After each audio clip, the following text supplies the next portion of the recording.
میں ہوں محمد عابد چودھری عوامی پکار کے ساتھ۔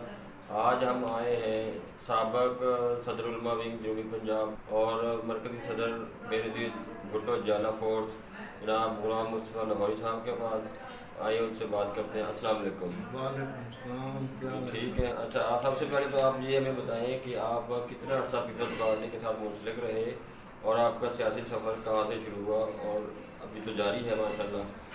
پیپل پارٹی کا میں نے سفر جاری کیا علی بھٹو کے جنرل الیکشن کا۔ جی جب ذوالفقار علی بھٹو کے جنرل الیکشن ہو رہے تھے تو اس وقت میری عمر تقریباً 7-8 سال تھی۔ میں 5ویں کلاس کا طالب علم تھا اور میں نے بیٹھ کے پرچیاں کاٹی تھیں، کیونکہ میرے والد صاحب کا لگاؤ پی پی سے تھا اور ہم پی پی امیدوار کے مین سپورٹر تھے۔ جی وہاں سے ہم نے آغاز کیا۔ میرا جو نانکا خاندان تھا وہ ہل کے ساتھ تھا۔ اس وقت 2 نشان تھے، ہل اور تلوار۔ 9 جماعتیں ڈال کے انہوں نے اتحاد، قومی اتحاد، ان کا انتخابی نشان ہل تھا۔ میرے ماما جی جو تھے وہ ہل کے سپورٹر تھے اور میرے والد صاحب جو تھے وہ پیپل پارٹی کے سپورٹر تھے اور ہمارے علاقے میں پیپل پارٹی جیتی تھی۔ سیاسی سفر کب اور کیسے شروع کیا آپ نے؟ اس کے علاوہ اس سفر میں آپ کو کوئی مشکلات بھی پیش آئی ہیں؟ ہاں، مشکلات یہ آئی تھی کہ ہمیں اس دور میں جو ہم پیپل پارٹی والے تھے، تلوار والے تھے، ہال والے ہمیں سودا تک نہیں دیتے تھے۔ دکاندار ہمیں بھگا دیتے تھے، بھئی اپنی دکانداروں سے جاؤ جن لوگوں کو آپ نے ووٹ دیا ہے۔ اس وقت یہ عالم تھا۔ اور اس کے بعد میں نے میرے والد صاحب نے غائبانہ نماز جنازہ کرایا، وہ گرفتار ہو گئے۔ اس کے بعد ہم بھٹو کے مزار پہ گئے، وہاں اس وقت پابندیاں تھیں۔ اس کے باوجود بھی ہم لاڑکانہ پہنچے، گڑی خدا بخش پہنچے، باپ بیٹا۔ اس وقت بھی ہم وہاں تو بھٹو کی قبر تک پہنچ گئے۔ وہاں گڑی خدا بخش میں ایک میرے والد صاحب کے دوست تھے، وہ فوجی وغیرہ کو پانی وغیرہ دیتے تھے، ان کو سبزی وغیرہ لا کے دیتے تھے، ان کے بڑے قریبی تعلق تھے۔ ان کی وسعت سے ہم نے وہاں جا کے فاتح خانی توڑ کر کے آئے تھے۔ ذوالفقار علی بھٹو، بینظیر بھٹو، آصف زرداری اور بلاول بھٹو، کیا آپ اتنے عرصہ سے پی پی کے ورکر ہیں؟ کیا ان سب میں سے کسی سے آپ کی بالمشافہ ملاقات بھی رہی ہے؟ جی بالکل، محترمہ سے کلفٹن میں ملاقات کی، بلاول۔ اس کے بعد زرداری صاحب سے 2012 میں جب زرداری صاحب یہاں ملتان آئے، انہوں نے 13 اپریل صدارتی ترجمان فرحت اللہ بابو نے خبر بھیجی کہ فلاں فلاں فلاں سے ملاقات ہے۔ آخر میں تھا علماء ونگ کے پریزیڈنٹ سے بھی۔ اور زرداری صاحب نے 2012 میں ہمیں بہت زیادہ عزت دی اور 1 گھنٹہ 45 منٹ انہوں نے ہمیں ٹائم دیا، اور اس دوران ہم نے ان کو 3 فاتحے دیے۔ محترمہ کا فاتحہ دیا، نصرت بھٹو صاحبہ کا فاتحہ دیا اور حاکم علی زرداری صاحب کا۔ الیکشن کے دوران آپ کو گیلانی خاندان نے کمپین کے لیے گاڑیاں بھی مہیا کی۔ گاڑی کو چکر لگایا واپس کر۔ جب یہ بات میرے نوٹس میں آئی، میں نے حافظ الطاف سے بات کی، انہوں نے گیلانی صاحب سے بات کی۔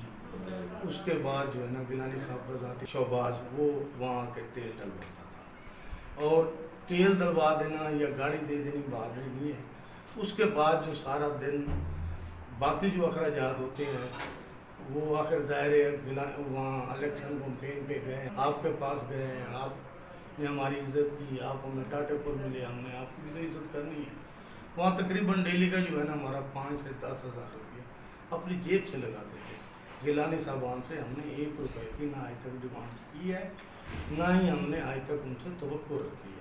گیلانی خاندان سے آپ نے اب تک کیا کیا فائدے یا مفادات حاصل کیے ہیں؟ گیلانی صاحبان سے مفادات یہ ہیں جو دوسروں کے لیے ہیں، جیسے کسی نے کہہ دیا ہمارا تبادلہ ہے، یا کسی نے کہہ دیا ہمارا یہ مسئلہ ہے، وہ تو میں نے گیلانی صاحبان سے کیے ہیں، مگر میں نے اپنا ذاتی مفادات فریال تالپور سے صرف ایک بانجے کی لو۔ آپ کیا سمجھ ہے کہ جنوبی پنجاب کا صوبہ اب تک کیوں نہیں بن سکا، حالانکہ پیپلز پارٹی کی 2012 میں گورنمنٹ بھی تھی؟ یا کون کون سے سیاستدان ہیں جو کہ جنوبی پنجاب صوبہ کے مخالف ہیں یا اس کی حق میں ہیں؟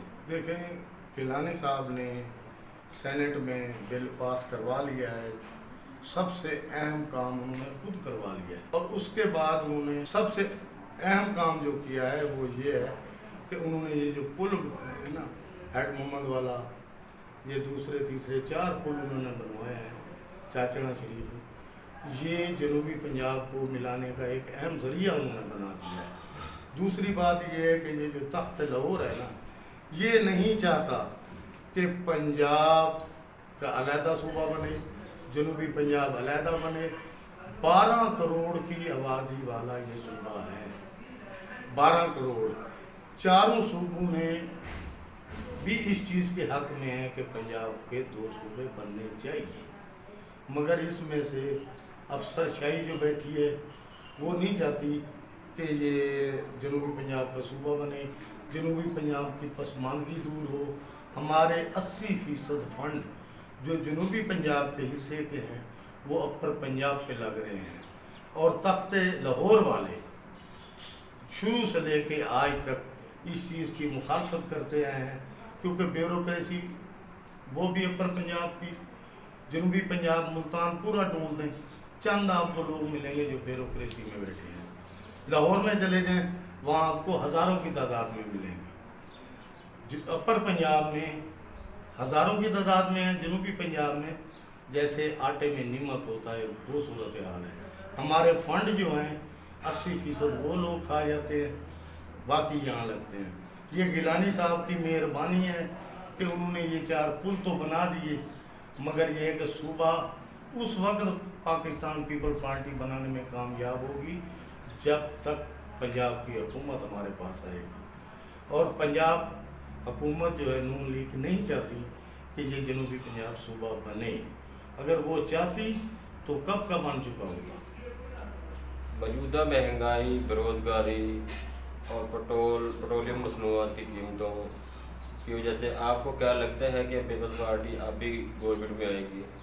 دیکھیں، پیپل پارٹی کا مہنگائی بڑھانے میں ان کا کوئی کردار نہیں ہے، باقی پیپل پارٹی کی کوشش ہوتی ہے کہ وہ ہمیشہ غریب کو امداد کرتے ہیں اور غریب کی سپورٹ کرتے ہیں۔ یہ بے نظیر انکم سپورٹ پروگرام چلایا ہوا ہے، اس کے باوجود بھی یہ جو مہنگائی ہے یہ اب سے نہیں چلی، یہ نیازی صاحب کے آنے سے پہلے مہنگائی دیکھیں اور آج دیکھیں، یہ سارا کریڈٹ جو مہنگائی کا ہے وہ نیازی صاحب کے پلان کا حصہ تھا، یہ یہودیوں کے پلان کا حصہ تھا جس میں وہ کامیاب ہو گئے۔ آج پاکستان کی معیشت تباہ کر کے چھوڑ دی انہوں نے۔ اس وقت جو مہنگائی کی صورتحال ہے، ہمارے جیسے سفید پوش طبقہ جو ہے وہ اس وقت جتنے ہم لوگ کنگال ہیں شاید کوئی نہ ہو۔ بھکاری ہے، اس نے تو بھیک مانگنی ہے۔ وہ بزرگ کہتے تھے پنجے سونا تے سوڑ کی، منگ کے کھانا تے بھک کی۔ گل یہ ہے کہ اج ساری صورتحال یہ بنی پئی ہے کہ اج جڑا سفید پوش طبقہ ہے وہ اس ٹائم چکی دے وچ پسیا پیا ہے۔ انہوں نے کولو اس ٹائم اگر مہمان آ جائے نا وہ بھی 2 بار سوچن لگتے ہیں کہ کہڑے دکاندار تو ادھار لیں گے۔ آپ کے خیال میں عمران خان اور پی ٹی آئی کا آنے والے حالات میں کیا مستقبل ہو سکتا ہے؟ دیکھیں، پیپل پارٹی یہ عمران خان کا جو مستقبل ہے نا وہ تو کل ہی اب تاریخ ہے، کیونکہ عمران خان کے بارے میں ڈاکٹر اسرار نے آج سے 20 سال پہلے کلیئر کٹ کہا تھا کہ یہ یہودی لابی کا آدمی ہے۔ اس کے بعد حکیم سعید نے اپنی کتاب میں لکھا، ہم نے جب کتاب پڑھی اس وقت ہم کہتے تھے یار یہ کرکٹر ہے، یہ کہاں اس کو وزیر اعظم بنائیں گے، نہ اس کی پارٹی ہے، یہ حکیم صاحب نے کیسی باتیں کرتے ہیں۔ مگر یہ بات ان کی حقیقت ہے کہ یہ یہودیوں کا ایجنٹ تھا اور جس مشن پہ آیا تھا وہ اپنے مشن میں کامیاب ہو گیا ہے۔ آج دیکھیں انڈیا والے رو رہے ہیں صرف اس کے جیل جانے۔ کیوں رو رہے ہیں؟ کہ آج پاکستان کی معیشت ختم ہو چکی ہے، انڈیا کہاں چلا گیا اور ہم کہاں رہ گئے۔ آنے والا دور بلاول بھٹو زرداری کا ہوگا اور بلاول بھٹو زرداری وزیر اعظم پاکستان بنیں گے، اس کے بارے میں آپ کیا کہیں گے؟ دیکھیں، پیپل پارٹی کو بہت زیادہ محنت کرنی پڑی۔ زرداری صاحب کو میں نے آج سے 2 مہینے پہلے ایک خبر بھی لگوائی تھی، اگر پیپل پارٹی پنجاب لینا چاہتی ہے، 4 صوبے لینا چاہتی ہے، اس کے لیے یہ ہے کہ کم از کم 10 دن زرداری صاحب کو لاہور میں بیٹھنا پڑے گا، کم از کم 6 دن ملتان میں بیٹھنا پڑے گا،